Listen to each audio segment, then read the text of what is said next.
shattered windows, crumbled buildings. Last month, this police station in Kabul was targeted by a suicide attack claimed by the Taliban. 14 people were killed and 145 wounded. In another neighborhood, these policemen are on high alert. Their own checkpoint was recently attacked by a group of armed men on motorcycles. It was dinner time. We were all about to eat when they attacked. 3 people were injured, and 3 others were killed. They were my friends, my brothers.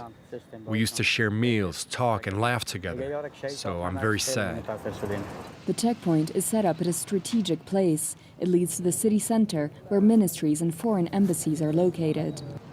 Those are favorite targets of the Taliban and the Afghan branch of the Islamic State group, which means these policemen are the first line of defense. According to the UN, Kabul is the most dangerous city in Afghanistan. Last year, there were 65 suicide attacks throughout the country, but most of them happened here, in the capital. And in the past few months, the crime rate has also gone up. Every day, when I leave the house to come guard this checkpoint, my family is afraid for me. But I'm not scared because it's my duty to protect the people.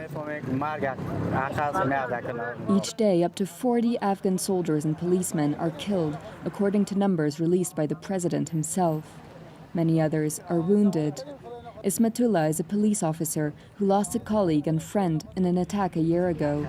He's going to visit his family.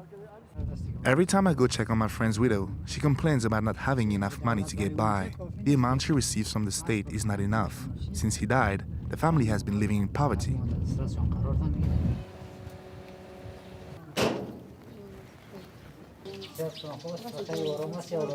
At 35 years old, Maleha is now on her own to take care of her 8 children. At the funeral, we received a sum of money from the government, but it wasn't much. At the small shop where I get our groceries, I buy everything on credit. I hope one day someone will help me reimburse those debts. Since my husband died, I haven't paid the rent either. I'm scared. If the landlord comes here to claim his money, we'll have to leave the house and live in the streets. Amid the Afghan security forces, the police bears the brunt of the losses.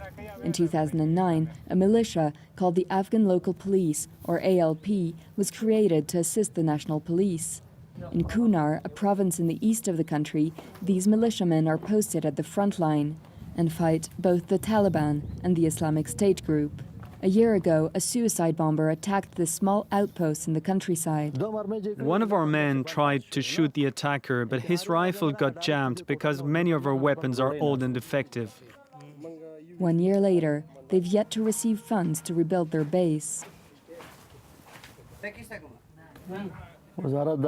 The Interior Ministry doesn't support us like it supports the National Police and other regular security forces. They have real uniforms, weapons that actually function, and better equipment. On top of that, we're even less paid than regular policemen. These ALP militiamen say their monthly salary is barely over $100. And when they retire, they won't receive any pension. Deputy Interior Minister Hoshail Sadat admits the national and local police face many difficulties. Police was used for different purposes, more like the military force.